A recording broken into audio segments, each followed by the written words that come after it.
मुंह पे कपड़ा ढके दिल्ली पुलिस क्राइम ब्रांच की गिरफ्त में खड़े इस शख्स की कहानी बहुत दिलचस्प है।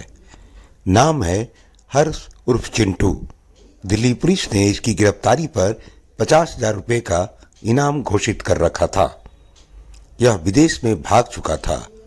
क्या है इसकी पूरी कहानी, क्या है पूरा मामला, जानिए दिल्ली पुलिस क्राइम ब्रांच के एडिशनल सीपी संजय भाटिया से। क्राइम ब्रांच की एनडीआर की टीम ने एक बहुत ही अच्छा काम किया है, जिसमें हम सभी जानते हैं कि फरवरी के महीने में एक डबल मर्डर हुआ था नजफगढ़ के सैलून में। उसमें दिन दहाड़े गोली मारी गई थी पॉइंट ब्लैंक रेंज से और 2 लड़कों का मर्डर कर दिया गया था।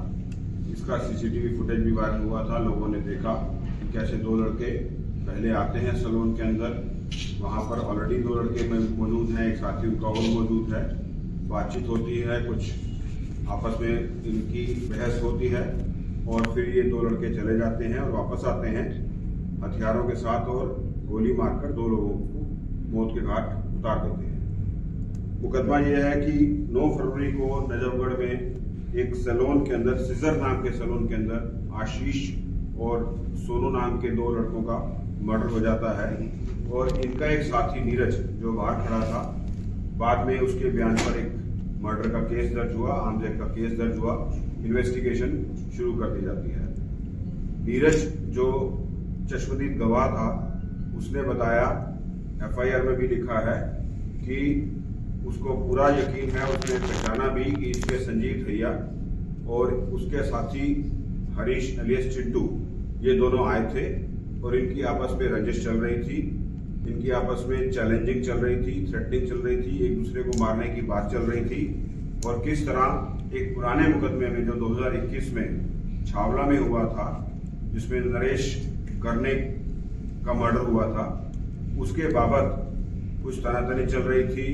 ये लोग जेल में भी थे और आपस में एक दूसरे को मरने मारने पर उतारू हो रहे थे। तो ऐसे में नीरज के बयान पर जब केस दर्ज हुआ तो उसमें पता चला कि संजीव और हरीश चिंटू ये दोनों इस घटना में शामिल हैं और इन दोनों ने ही इस घटना को अंजाम दिया है। वेपन लेके आए हैं और इस पे एक्शन किया है। तो जब ये फरवरी में घटना घटित हुई, सभी टीमें दिल्ली पुलिस की काम करना शुरू कर दी।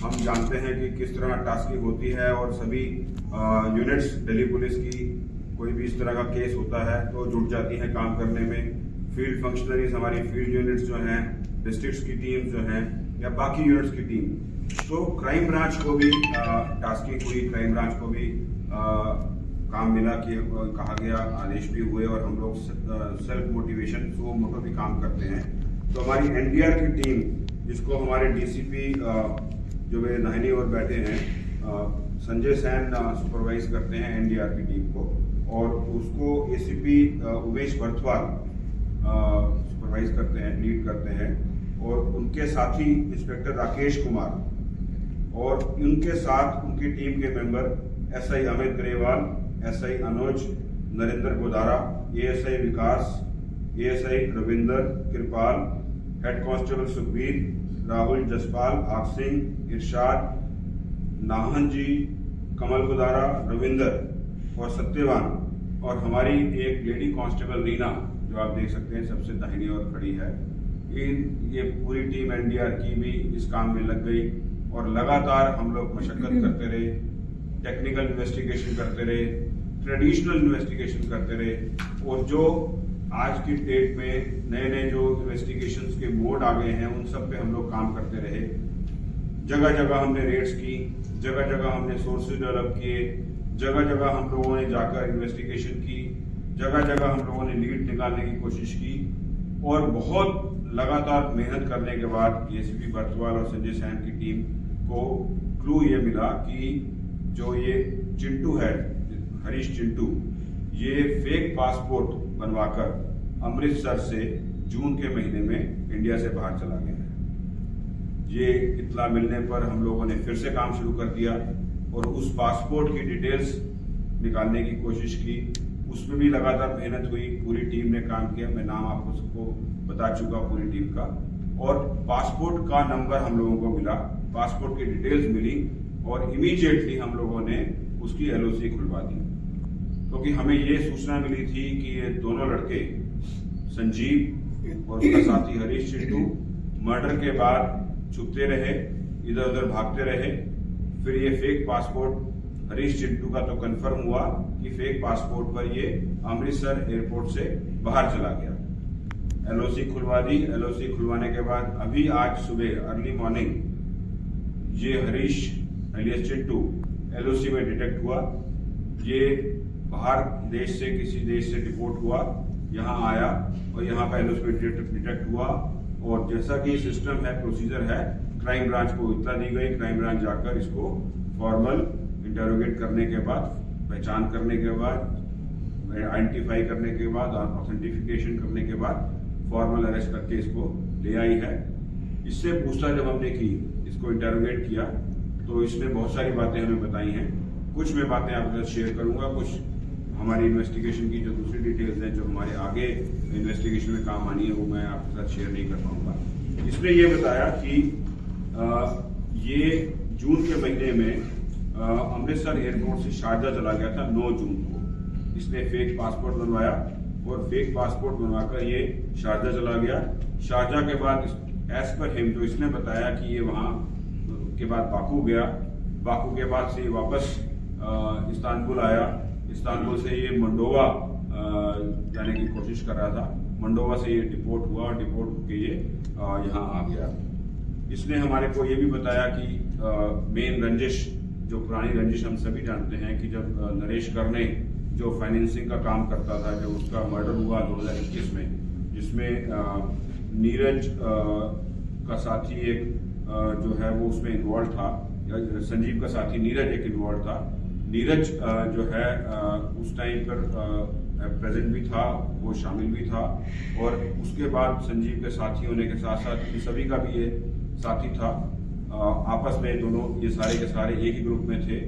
जेल में ये बताया इसने कि जब ये जेल में था और ये पहले भी जब ये अरेस्ट हुआ एक्सटॉर्शन के मुकदमे में, तो ये योगेश टुंडा के कहने पर एक्सटॉर्शन कर रहा था। और योगेश टुंडा हम सभी जानते हैं कि उसके एफिलिएटेड जो ग्रुप है कपिल कल्लू, दीपक बॉक्सर, गोगी, उनके साथ शामिल है। तो ये उनके लिए एक्सटॉर्शन कर रहा था। तो सर आरोपी को कहां से गिरफ्तार किया और पहले कितने केस इस पर? आरोपी को भी बताया कि एलओसी में एयरपोर्ट पे ये डिटेक्ट हुआ। तो एयरपोर्ट पे जब एलओसी पे डिटेक्शन होती है तो जिस लॉ एनफोर्समेंट एजेंसी ने एलओसी खुलवाई होती है उसको इत्तला की जाती है। तो एयरपोर्ट अथॉरिटीज ने हमें इत्तला की, बिकॉज एलओसी क्राइम ब्रांच की एनडीआर टीम ने खुलवाई थी अभी कुछ दिन पहले ही। तो हमें इत्तला मिली, हम जाकर इसको वहां से ले गए। सर फर्जी दस्तावेजों की बात की जाए तो वो कहां से इन्होंने बनवाई? फर्जी दस्तावेजों की अभी जो आप प्रिलिमिनरी हमारी इन्वेस्टिगेशन है उसमें पंजाब से इन्होंने जो है वहाँ के कुछ लोगों से मदद लेकर नकली पासपोर्ट बनवाया और वहाँ से ही अमृतसर से ही इसने फ्लाई आउट किया। जो पोर्ट ऑफ वो है एग्जिट वो अमृतसर है और वहाँ से ये निकल कर मिडिल ईस्ट कंट्री है। सर ये क्या कहना सही हुआ कि जो मर्डर हुआ था ये गैंग वॉर के चलते मर्डर हुआ था, दोनों मर्डर, डबल मर्डर? इसको हम लोग एग्जैक्टली गैंग वॉर नहीं कह सकते, एक अपोजिट गैंग नहीं कह सकते। ये सारे के सारे एक साथ ही एक ही ग्रुप के साथी हैं, मिले हुए हैं, एक दूसरे को फरारी कटवाते हैं, एक दूसरे का साथ देते हैं। सर आपको दीपक बॉक्सर बराबर नाम है, तो नीरज भवाना गैंग के लोगों के मैं आगे ज्यादा जो फैक्ट है मैं उन्हीं पे आपको बात कर रहा हूँ कि जब ये पहले भी बंद हुआ तो तब एक्सटॉर्शन केस में ये योगेश टुंडा के कहने पर एक्सटॉर्शन कर रहा था। तो जो फैक्ट्स हैं मैं उन्हीं पे बात कर रहा हूँ, इन्फ्लुएंस जो है वो ड्रॉ ना करें। तो बाकी जो ये पहले ये गैंग वॉर नहीं है, एग्जैक्टली कोई रिवर्स या राइवलरी नहीं है। आपस में ही ये इन दोनों ये जो पूरा का पूरा ग्रुप था ये आपस में इसकी मदद भी कर रहा था। और कई बार शक आता था इनको कि जो मेरी मुखबरी की है वो शायद संजीव ने करी है, या संजीव को शक था कि जो कुछ बातें पुलिस को पता चल रही है या किसी और को पता चल रही है तो मुखबरी इनके साथ ही कर रहे हैं।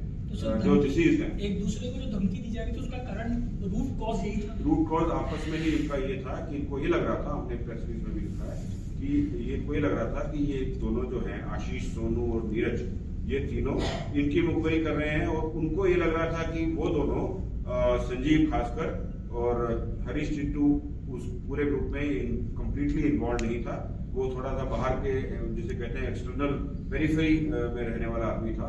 तो उनको ये लग रहा था कि वो उनके साथ दुश्मनी कर रहे हैं। तो जब ये अरेस्ट होते थे तो आपस में जेल में भी ये बात चलती थी कि फलाने आदमी ने मुखबरी की, और उनको लगता था कि जो उनके ऊपर मुसीबत आ रही है या उनके अरेस्टिंग हो रही है कि ये लोग मुखबरी कर रहे हैं। सर 2 सवाल है कि तकरीबन 10 महीने से फरार था और 10 महीने के अंदर इसने बाहर से बैठ के रंगदारियां भी मांगी हैं, कई जगह कुछ वारदात करवाई हैं, और एक ये भी पता लगा है कि ये मोंटी मान के संपर्क में भी था और उसके कहने पे करता।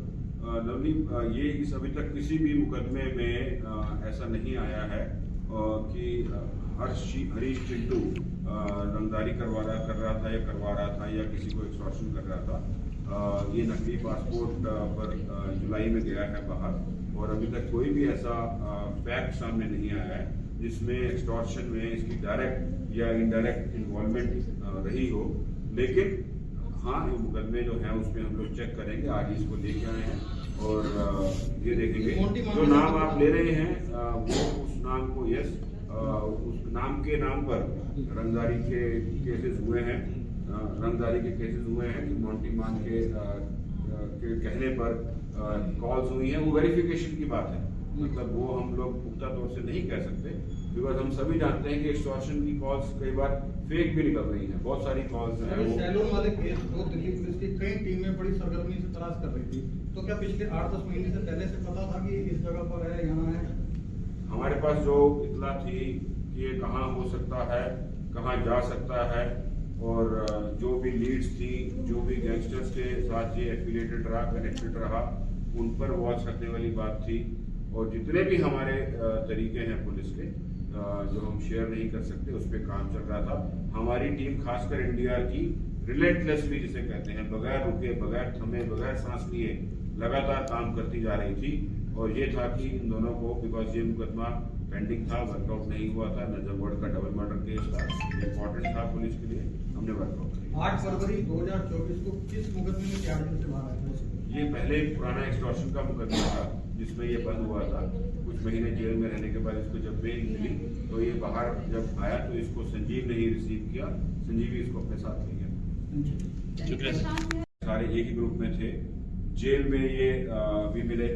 और एक और इंटरेस्टिंग बात की, एक दिन पहले ही ये जो मर्डर हुआ फरवरी में, एक दिन पहले ही ये हरीश चिंटू जेल से छूटा था बेल पर, और 8 तारीख को ये छूटा तो इसको संजीव लेने गया। इसने रिसीव किया, रिसीव करके अपने पास रखा और बताया कि ऐसे ऐसे जो है हमने अगले दिन जो सामने आशीष और सोनू हैं, जहां से उनको धमकियां मिल रही थी, बिकॉज आशीष जो डिसीज्ड है इस केस में वो भी मुकदमेवार है, उसमें भी मुकदमे थे, इनाम था 1 लाख रुपए का, और साथ में उसका साथी सोनू जिसको गोली लगी, ये वो भी सेम क्रिमिनल बैकग्राउंड और सेम ग्रुप के थे।